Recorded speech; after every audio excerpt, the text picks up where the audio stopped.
If I had known that one night would destroy my life, I would have never entered that car. They said I ruined everything that night. They said I destroyed lives, they said I brought shame, they said I should never have been trusted. But no one, not one person, ever asked me what really happened. Not that night, not after, not even now. It was August. The kind of Lagos August that doesn't let you breathe. The air was thick, heavy with heat and silence, like the city itself was holding something back. Even the usual noise, honking downforce, late-night generators, street vendors calling out, felt distant that evening, like they didn't want to be involved in whatever was coming. If I had known that my life would split into before and after that night, I would have stayed home. I stood in front of the mirror, adjusting my dress for the third time. It wasn't expensive, but it hugged me well enough to make me feel like I belonged somewhere better than where I came from. A small room in a crowded compound in Yoba, where the walls were thin and privacy was a luxury. Behind me, my younger sister, Tola, watched quietly from the bed. "You're smiling too much," she said. I paused. "What kind of thing is that?" I asked, turning slightly. She shrugged. "It's that kind of smile people have before something goes wrong." I laughed it off, but something about her words stayed with me. "Nothing is going to go wrong," I said. "It's just dinner." "Dinner with him," she corrected. "Him? Kola. The kind of man people warned you about, but only after you had already fallen too deep to listen. He was charming in a way that made you forget your own doubts. The kind of man who spoke like he had already lived 10 lives and chosen you in this one. When he looked at you, it felt like you mattered more than anything else in the world. And when you come from a life where you've always felt invisible, that kind of attention is hard to question." "You trust him too much," Tola said quietly. I picked up my small handbag, avoiding her eyes. "You don't even know him," I replied. "I know enough." Her voice wasn't loud. It didn't need to be. Sometimes, the softest warnings carry the most truth. Outside, the night wrapped around me like a warm cloth. The streetlights flickered. A few people sat outside, fanning themselves, talking in low voices. Somewhere nearby, music played faintly, Afrobeats drifting through the air like a memory. Kola was already waiting at the junction, leaning against his car like he had nowhere else to be. Like the night belonged to him. "You're late," he said as I approached, but he was smiling. "By 10 minutes, I replied. "Relax. For you, I can wait forever." That was the thing about Kola. He knew exactly what to say. The drive was quiet at first. Lagos at night is never truly asleep, but there are moments, brief, fragile moments, when the chaos settles into something almost peaceful. Streetlights reflected off wet patches of road. Occasional headlights passed like silent witnesses. "You look beautiful," he said finally. "Thank you. You always do." I turned to look at him. There was something different about him that night. Something tight. Like he was carrying something heavy behind his smile. "Are you okay?" I asked. "Yeah," he said quickly. "Why?" "You just seem distracted." He chuckled. "You worry too much." Maybe I did. Or maybe I just didn't listen enough to the part of me that knew something wasn't right. There's a saying my mother used to repeat. "When your spirit whispers, don't wait for it to scream." That night, my spirit whispered. But I ignored it. We didn't go to a restaurant. That was the first thing that felt wrong. Instead, he drove past the usual spots, past the places I recognized, until the roads became quieter, darker. "Kola," I said slowly, "where are we going?" "Relax," he replied. "I have a surprise for you." A surprise. That word should have made me happy. Instead, it made my chest tighten. The car finally stopped near an unfinished building. No lights. No people. Just silence. I frowned.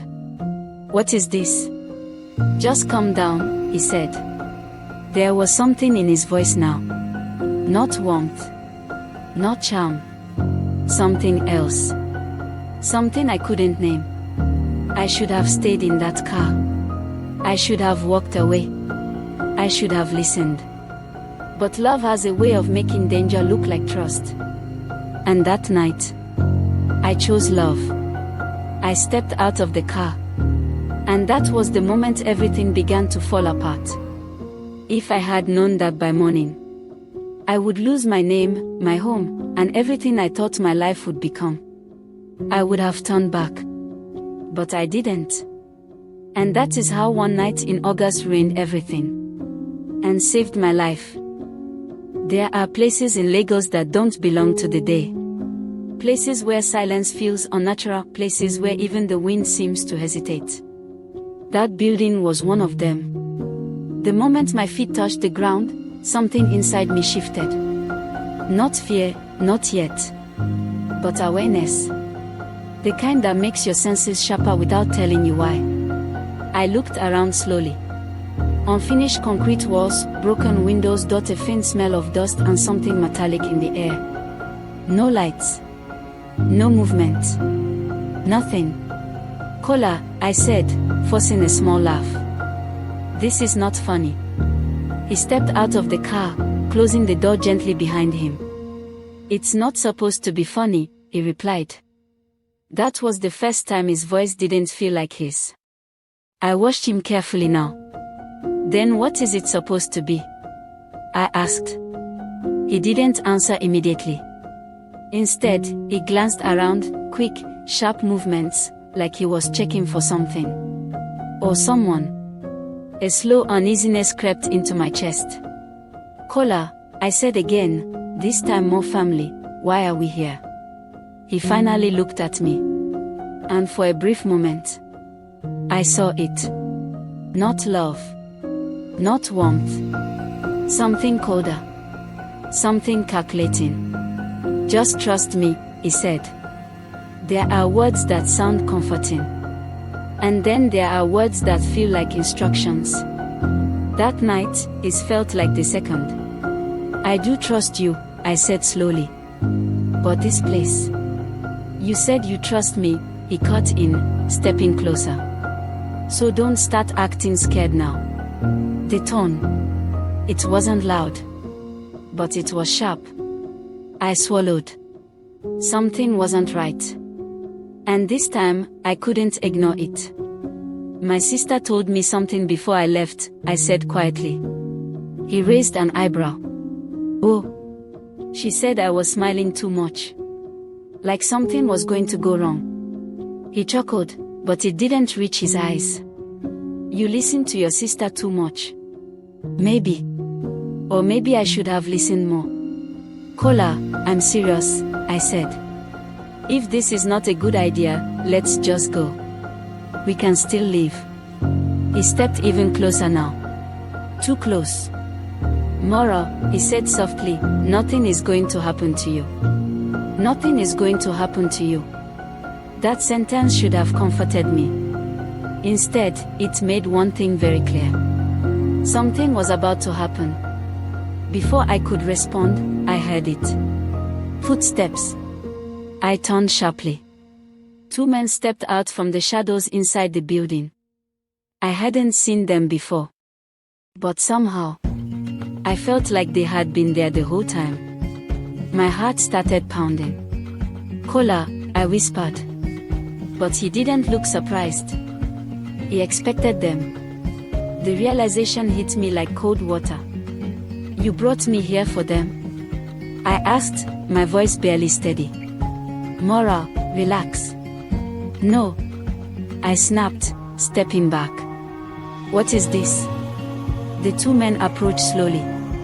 One was tall, wearing a cap pulled low over his face. The other was shorter, heavier, with eyes that didn't seem to blink enough. They didn't greet me. They didn't smile. They just looked. Is she the one? The shorter man asked. Silence. Kola hesitated. Just for a second. But that second told me everything. Yes, he said. My stomach dropped. Is she the one? The question echoed in my mind like something breaking. The one for what? I demanded, my voice rising now. Kola, what is going on? He didn't meet my eyes. That hurt more than anything. There's a job, he said finally. A job. My chest tightened. What kind of job? I asked. The taller man laughed quietly. You ask too many questions, he said. I'm talking to him, I snapped. Silence again. Heavy. Uncomfortable. Then Kola sighed. Like he was tired. Like I was the problem. It's just a quick thing, he said. In and out. In and out of where? I asked. A shop, the shorter man said. Small place. No stress. It clicked. Slowly. Horribly. No, I said immediately. No, Kola, no. It's not a big deal. It's a robbery. My voice cracked. You brought me here for a robbery. Moral, calm down. I am not doing this. The words came out louder than I expected. They echoed against the empty walls. You don't have a choice, the taller man said. Everything went still. I turned to Kola, desperate now. You said nothing would happen to me, I whispered. It won't, he said quickly. You're just driving. That's all. You won't even go inside. Driving. My mind raced. You want me to be the getaway driver? I asked. He didn't answer. He didn't need to. Tears burned my eyes. You used me, I said. There are betrayals that come with warning. And there are the ones that arrive dressed as love.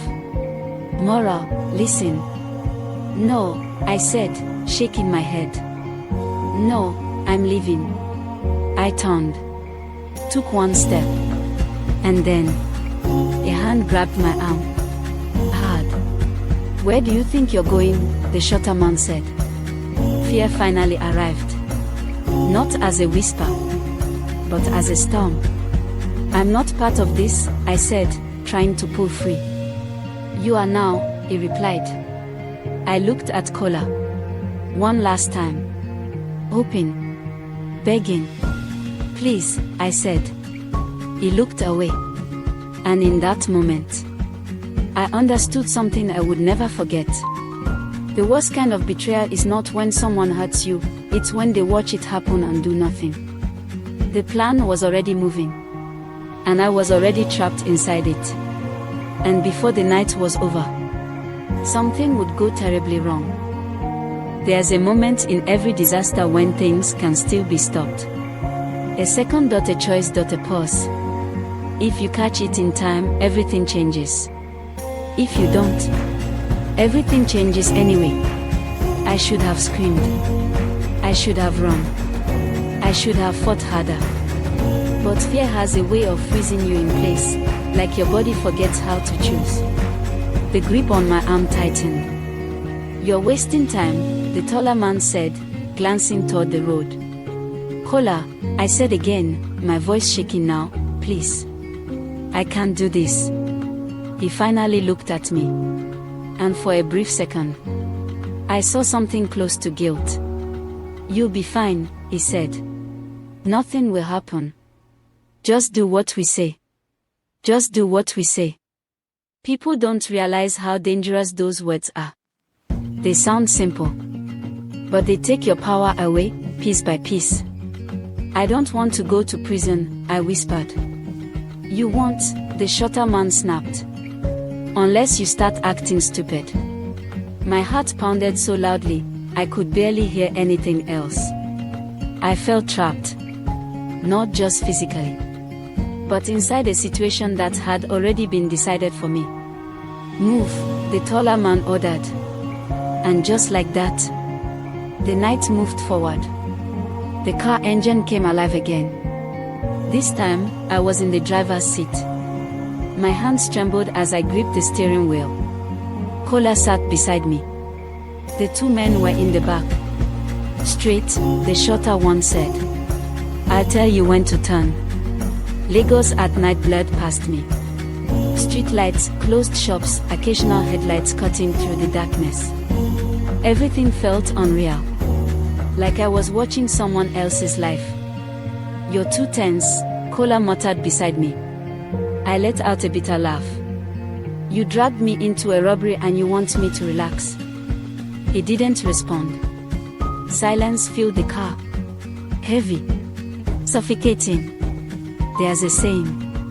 When you ignore small wrongs, you make space for bigger ones. That night, I realized something painful. I hadn't just been betrayed in that moment.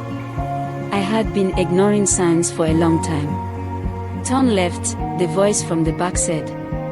We entered a quieter street. Too quiet. The kind of quiet that makes you feel exposed. There, the taller man said, pointing. A small shop. Half lit. Metal door slightly open.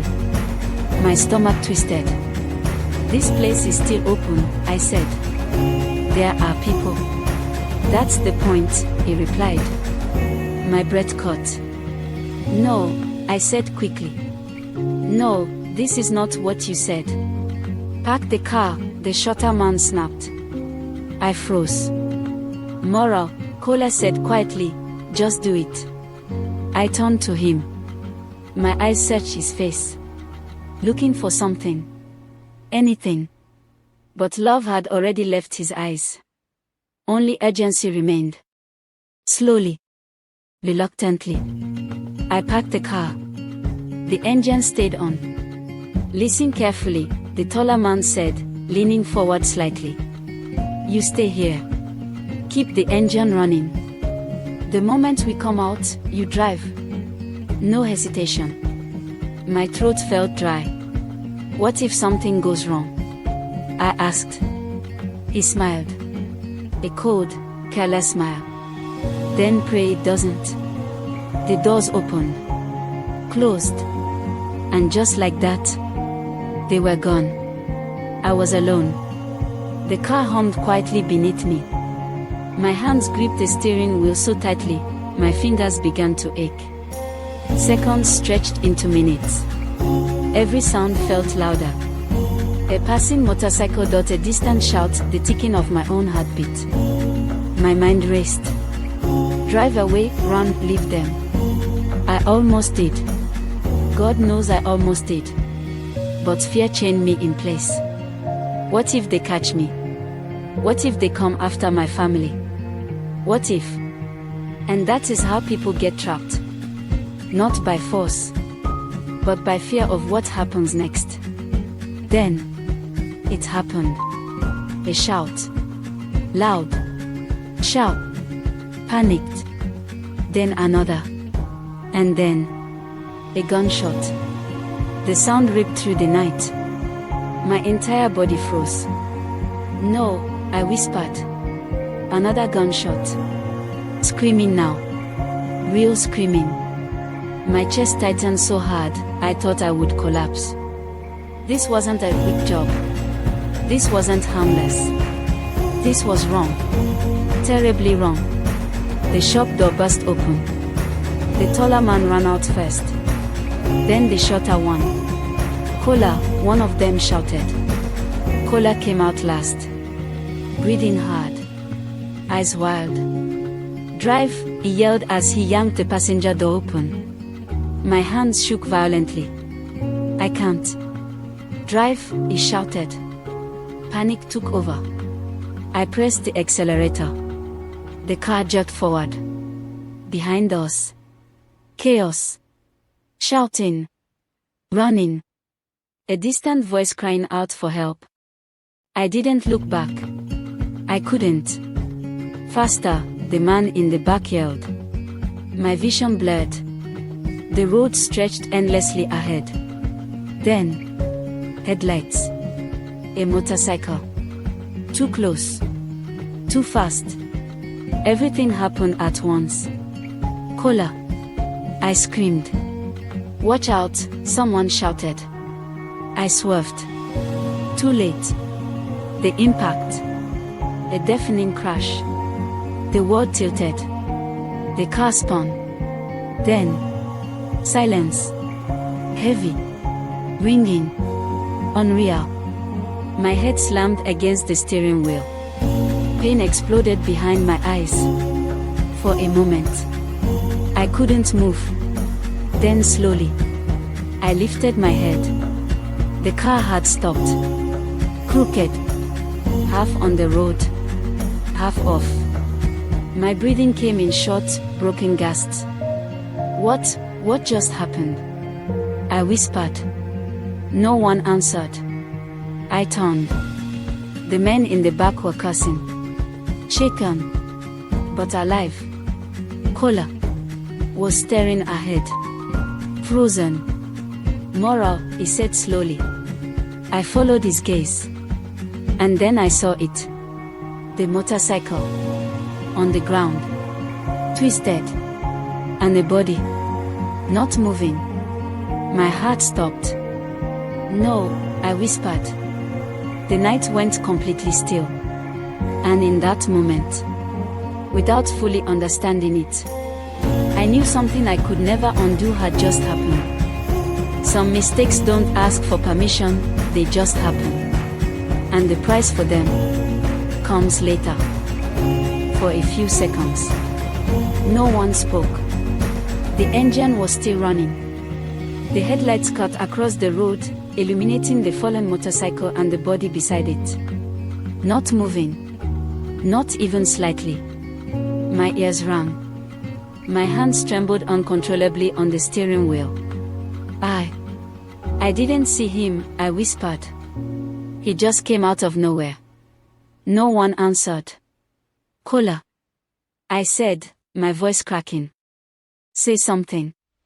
He didn't look at me. He just kept staring ahead. Then the shorter man in the back spoke.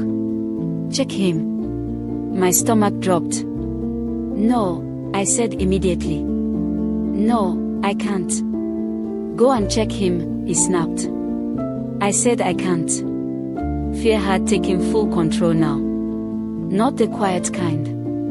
The loud, suffocating kind that makes your chest feel too small for your lungs. We don't have time for this, the taller man said, opening his door. I'll go. He stepped out. The night swallowed him for a second. Then he reached the body. I held my breath. He nudged the man with his foot. Nothing. He crouched. Checked his neck. Then slowly, he stood up. The look on his face told me everything before he spoke. He's not moving, he said flatly. The words landed like stones. Heavy.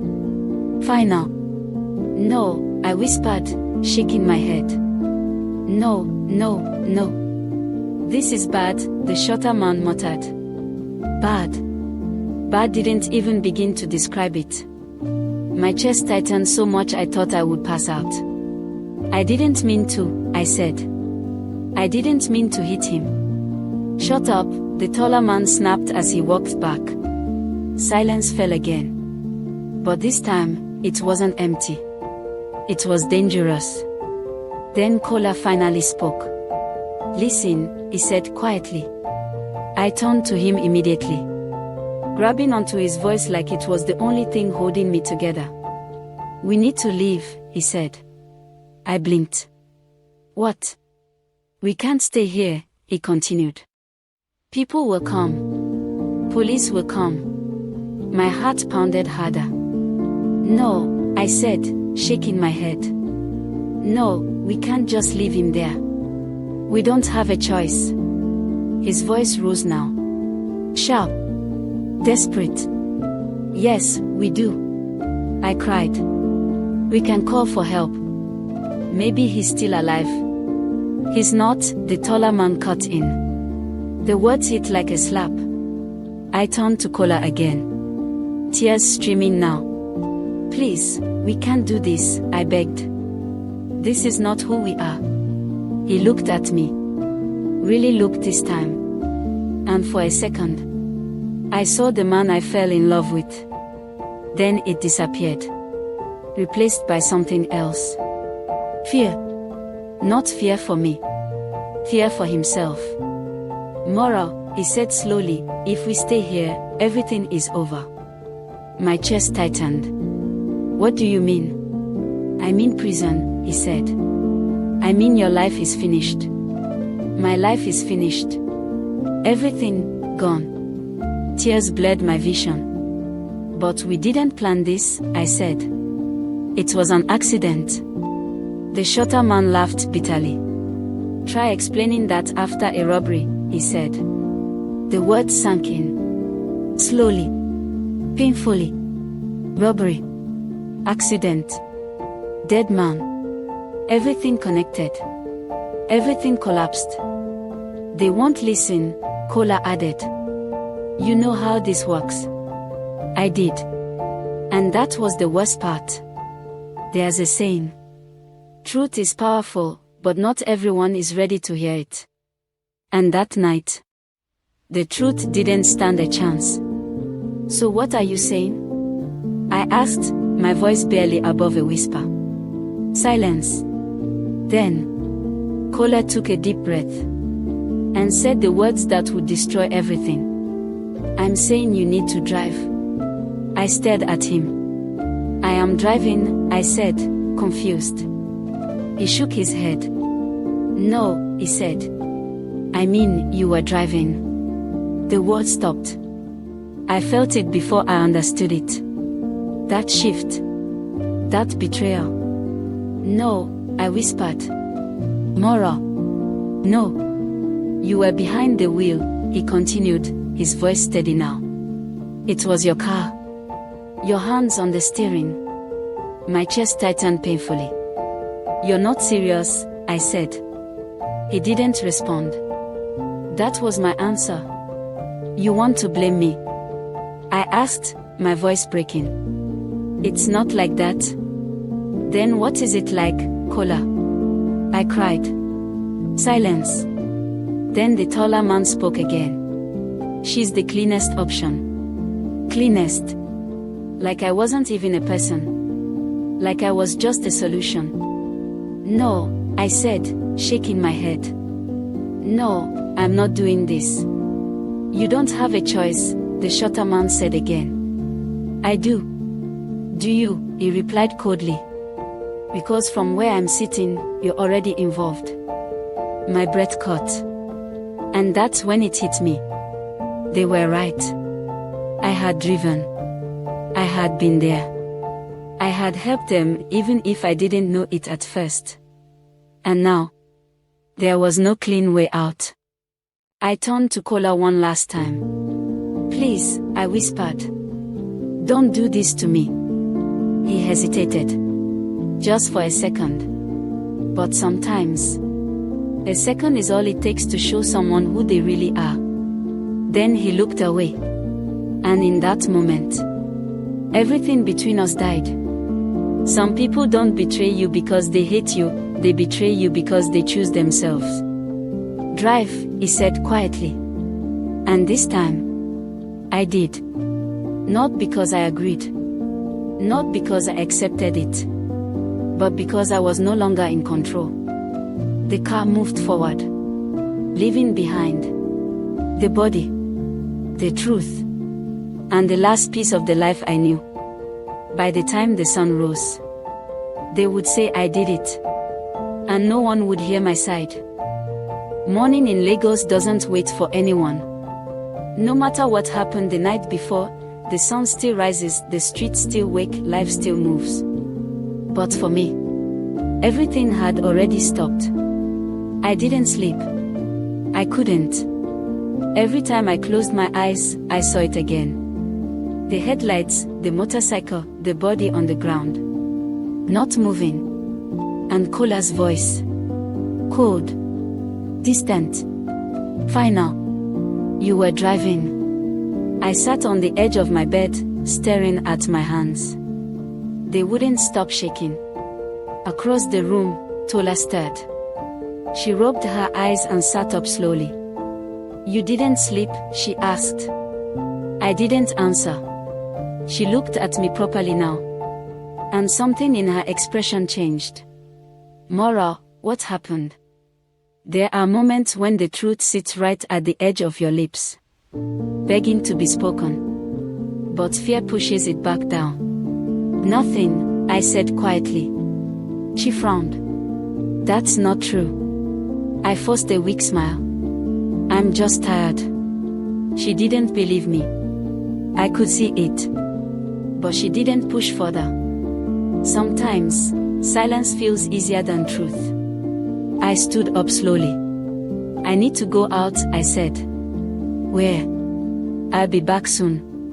I didn't wait for another question. I couldn't. Outside, the morning felt normal. Too normal. People were walking, talking, laughing, buying bread, arguing with bus conductors. How could the world look so ordinary when mine had completely fallen apart? I reached for my phone. My fingers trembled as I dialed his number. Caller. It rang. Once. Twice. Then. Voicemail. My chest tightened. I tried again. Voicemail. Again. Voicemail. Panic slowly crept in. "Pick up," I whispered. "Please pick up." Nothing. That's when I knew. When someone betrays you, they don't stay to explain, they disappear. I stood there, frozen in the middle of the street. People brushed past me. No one noticed. No one cared. And then, sirens. Distant at first, then louder. Closer. My heart skipped. I turned slowly. A police van drove past. Fast. Urgent. Something inside me dropped. "No," I whispered. It couldn't be. Not already. But deep down, I knew. News travels fast in Lagos. Faster when it involves death. My legs felt weak. But somehow, they carried me back home. Tola was standing outside now, waiting. "Maura," she said quickly. "Have you heard?" My throat tightened. "Heard what?" "There was an accident last night," she said. "A man was hit. They said he died." The words hit exactly where I was already broken. "Oh," I said softly. She stepped closer. "They are saying it was a hit and run." My chest tightened painfully. "They are looking for the driver," she added. Silence. Then she looked at me. Carefully.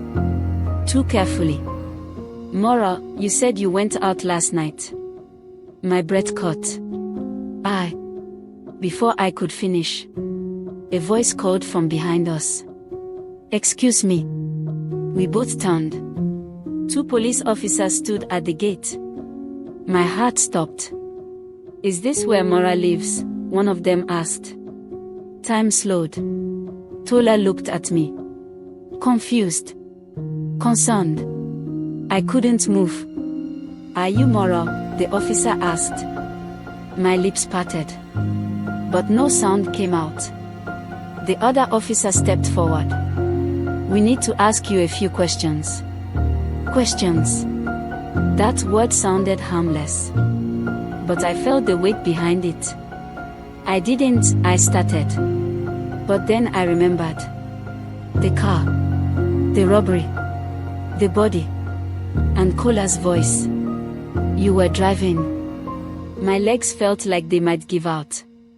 "I think," I said slowly, "there's been a mistake." The officers exchanged a glance. "Do you own a car?" one of them asked. My heart pounded harder. "Yes," I said. "What's the plate number?" My mouth went dry. I told them. They nodded. "That matches the description," the officer said. The world tilted. "No," I whispered. We need you to come with us, he added. Tola stepped forward. What's going on? What did she do? I shook my head quickly. I didn't do anything, I said. But even as I said it didn't sound strong enough. Because the truth is, I was there. And sometimes, that's all it takes. In life, being innocent is not always enough. Sometimes, you also have to prove it. I looked at Tola. Her eyes were wide now. Afraid. Mora, she whispered. I couldn't reassure her. I couldn't even reassure myself. Because for the first time since that night, I realized something terrifying. This wasn't just going to go away. This wasn't just a mistake. This was the beginning of something much bigger. And I was already caught in it. As the officers led me toward the van, I turned back one last time. At my home. At my sister. At the life I had just yesterday. Not knowing it was the last time I would see it the same way again. Police stations don't feel like places where truth lives. They feel like places where truth is tested. Twisted. Sometimes even buried. The moment I stepped inside, the air changed. It was colder. Heavier. Like the walls had heard too many stories, and stopped believing all of them. Sit, one of the officers said, pointing to a metal chair. I sat. Slowly. Carefully. Like any sudden movement might make things worse. Across from me, a desk. Behind it, another officer. Older. Watching me like he already knew who I was. Or who they said I was. So, he said, folding his arms. You're Mora. I nodded. You know why you're here? My throat tightened. I heard there was an accident, I said carefully. He leaned back slightly. Studying me. An accident, he repeated. Something in his tone made the word feel wrong. Yes, I said. That's what I heard. He reached for a file on the table. Opened it. Mail, he read. Mid-30s. Motorcycle rider. Hit last night around 11:40 p.m. My chest tightened. He died on the spot. The words felt heavier this time. More real. More final. I'm sorry, I whispered. He looked up sharply. Sorry for what? I froze. I mean, it's sad, I corrected quickly. Silence. Then he leaned forward. Your car was seen at the scene, he said. My heart pounded. There must be a mistake, I said. He didn't blink. No mistake, he replied. We have witnesses. Witnesses. My mind raced. Who? How? You want to explain that? He asked. I swallowed hard. I was out last night, I admitted. Where? I was with someone. Who? Silence. Kola. His name sat heavy in my chest. Say it. But something stopped me. Fear. Confusion. Loyalty, even after everything. I don't remember clearly, I said. The officer's expression didn't change. You don't remember, he repeated slowly. I shook my head. Convenient, he muttered. My hands tightened in my lap. I didn't kill anyone, I said, my voice trembling. He leaned forward again. No one said you did, he replied.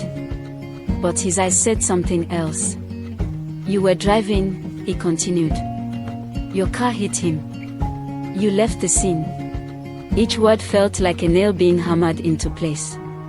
That's a crime. My breathing became uneven. It wasn't like that, I said quickly. I didn't mean to. So you admit you were there? I froze. I had walked right into it. Listen carefully, he said, his voice firmer now. This is your chance to tell the truth. I looked at him. Really looked. And something became clear. He wasn't asking for the truth. He was waiting for a version that made sense to him. There were other people, I said, that got his attention. Who? He asked immediately. Kola, I said. The name felt heavy leaving my mouth. And 2 other men, I added. I don't know their names. He wrote something down. And what were you doing together? He asked. My chest tightened again. If I said it, everything would change. The robbery, the truth, the full story. But would they believe me? Or would it just make everything worse? Sometimes the truth sounds like a lie, especially when it comes too late. We were just driving, I said finally. The officer paused, looked up. Just driving, he repeated. Yes. Silence. Then, he closed the file. All right, he said. That didn't sound like relief. It sounded like a decision. Another officer entered the room. Whispered something to him. He nodded. Then turned back to me. Your car has been found, he said. My heart skipped. There's damage to the front, he continued. And blood. The room spun. I couldn't finish. We're charging you for hit and run, he added. The words hit hard. And we're investigating further, he continued. Because there are signs this might not just be an accident. My stomach dropped. What do you mean? I asked. He held my gaze. There was a robbery in that area last night. My heart stopped. And your car, he said slowly, was seen nearby. Everything collapsed. No, I whispered. You want to explain that? He asked. My mind screamed. Say it. Tell them everything. But fear wrapped around me again. Tighter this time. Because now, it wasn't just about me. It was about Kola. And the truth I wasn't sure I could prove. I don't know anything about that, I said. The officer leaned back, studying me again. Then he sighed. Young lady, he said, this is not looking good for you. Not looking good. That was an understatement. Because in that moment, I realized something terrifying. Kola wasn't coming. He wasn't going to explain. He wasn't going to defend me. He wasn't going to tell the truth. He had already done what he needed to do. And now, I was on my own. When the person you trusted most becomes silent, that silence becomes your loudest problem. The officer stood up. You'll be held for now, he said. Held. Not released. Not sent home. Held. As they led me away, one thought echoed in my mind. This was no longer just a bad night. This was the beginning of a life I didn't recognize. And the worst part, it had only just begun. They took everything from me before they locked the door. My phone, my bag, even the small sense of control I still thought I had.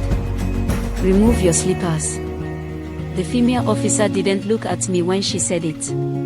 Her voice was flat. Routine. Like she had said those words 1,000 times before. I obeyed. Turn around. I did. She checked me quickly, professionally, like I wasn't the person, just a process. Then she opened the door. Go inside. And just like that, I stepped into a world I never imagined I would be part of. The cell smelled like sweat, damp walls, and something older, something forgotten. The air was thick, heavy, unforgiving. There were already people inside. Women. Different ages. Different faces. But all carrying the same thing. Weariness. Some sat quietly. Some lay on the floor. One was staring at the wall like it owed her answers. The door shut behind me. The sound echoed. And something inside me broke. I stood there for a moment, not knowing where to go, not knowing what to do. Then a voice spoke. First time. I turned. A woman sat in the corner, leaning against the wall. She looked older. Not just in age, but in experience. I nodded slowly. She gave a small, knowing smile. I can tell, she said. I swallowed. My throat felt dry. I didn't do anything, I said quietly. She chuckled softly. They all say that. Her words stung. I'm serious, I said. I didn't say you're lying, she interrupted. I paused. Then why? She shifted slightly, making space beside her. Come and sit, she said. I hesitated. Then slowly walked over. The floor was cold. Hard. Unforgiving. Just like everything else that day. What's your name? She asked. Mora. She nodded. I'm busy. Silence settled between us. Then she spoke again. You want to know the truth? She asked. I looked at her. Yes. She sighed. The truth is, it doesn't always matter what you did or didn't do. My chest tightened. What matters is what they can prove, she continued. Her words landed heavily. And right now, she added, it sounds like they have enough to keep you here. My eyes filled with tears. This is a mistake, I whispered. They'll figure it out. Busy didn't respond immediately. She just looked at me. Not with pity, but with understanding. There's another thing you should know, she said finally. What? She leaned her head back against the wall. People don't always come for you. The words hit differently. What do you mean? I asked. If someone dragged you into this, she said, don't expect them to drag you out. My chest tightened painfully. Kola. His name echoed in my mind like a wound reopening. He'll come, I said quickly. He has to. Busy didn't argue. She didn't agree either. She just nodded slowly. Okay, she said. But something in her eyes told me. She didn't believe it. And deep down, neither did I. Night fell slowly.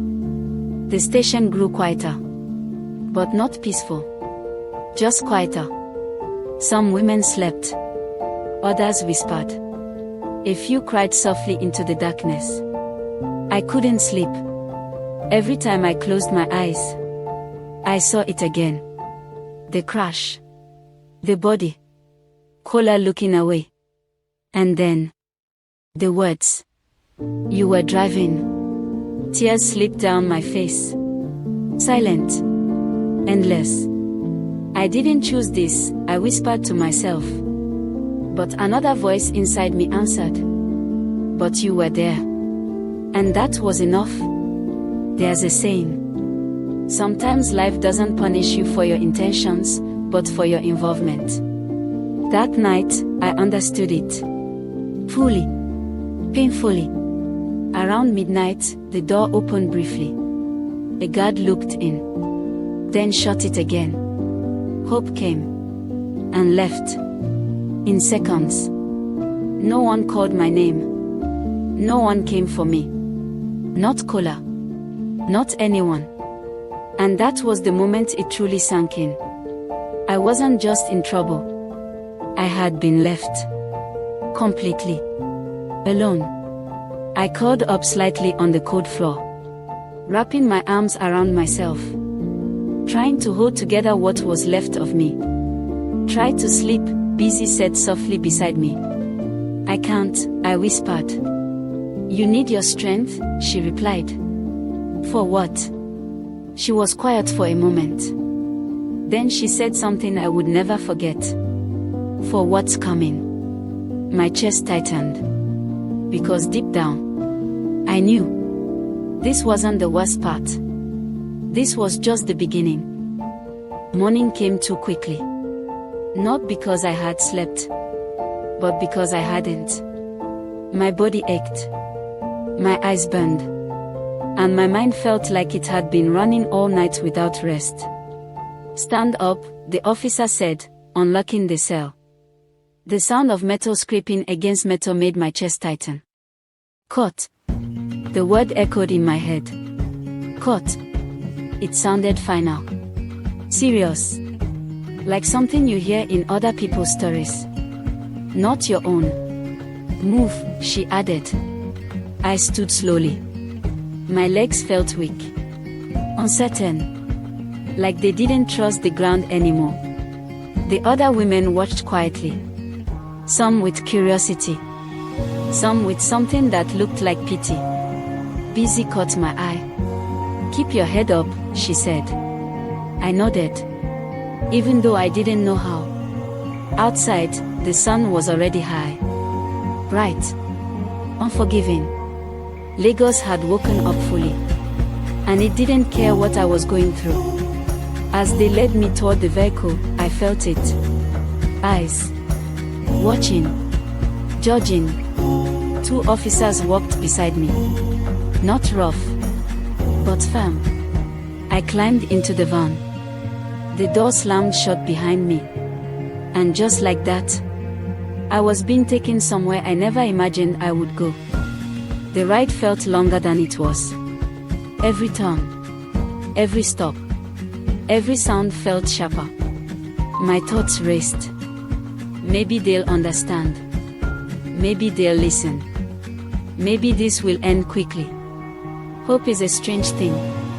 Even in the darkest moments, it finds a way to whisper. But reality speaks louder. When we arrived, I saw it. The courthouse. People everywhere. Lawyers in black robes. Families waiting. Voices overlapping. Movement in every direction. And then, I saw something else. People looking at me. Not casually. Not briefly. But intentionally. Whispers followed. "That's her, she's the one, I heard she killed someone." The words hit like stones. Killed. I stopped walking. "I didn't kill anyone," I whispered. "Keep moving," the officer said. My feet obeyed. But my heart didn't. Inside, it felt worse. The air was thicker. The tension sharper. I was led into a room. Small. Crowded. And that's when I saw them. My family. My breath caught. Tola stood near the back. Her eyes searched for me. When she saw me, her face changed. Shock.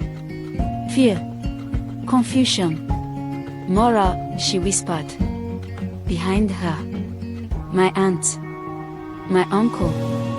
People who had known me my whole life.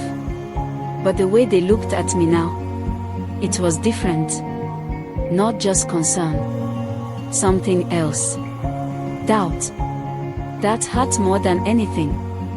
"I didn't do it," I said quickly, stepping forward. But an officer held my arm. "Wait," he said. "I need to talk to her," I insisted. Later. Later. That word felt cruel. Because everything was happening now. I was led to the front. The judge sat above. Watching. Waiting. Everything felt unreal. My name was called. Mora. It echoed in the room. That was my name. But it didn't feel like mine anymore. I stepped forward. Slowly. The charges were read. Hit and run. Causing death. Suspected involvement in a robbery. Each word felt heavier than the last. "I didn't do this," I said. My voice trembled. But I said it anyway. "I didn't mean to." "Silence," the judge said. The word cut through everything. I closed my mouth. And in that moment, I realized something painful. This wasn't about what I felt, or what I meant. It was about what they saw, and what they believed. A witness was mentioned. Someone had seen the car, described it, described me. My chest tightened. Another piece of the story. But not the whole truth. Never the whole truth. My lawyer, assigned, not chosen, spoke briefly. Something about investigation. Something about time. I barely heard it. Because my eyes were on one thing. The door. Waiting.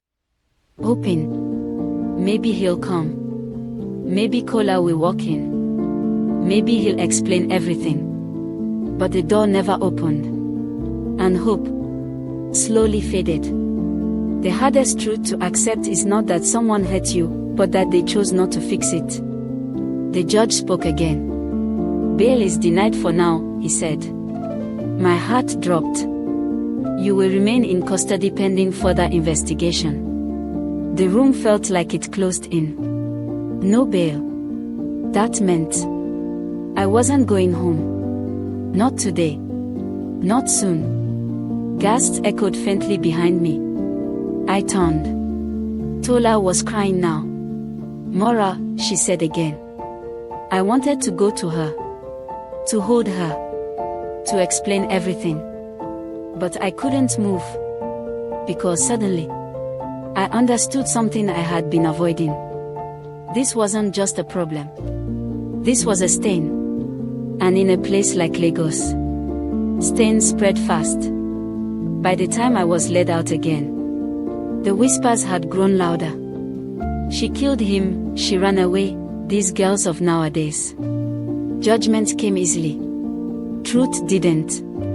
I lowered my head. Not because I was guilty, but because I was already being treated like I was. As the van door closed again, one thought settled heavily in my chest. My name had changed. Not legally, but socially. I was no longer Mora. I was the girl who killed a man and ran. And no one was interested in hearing anything else.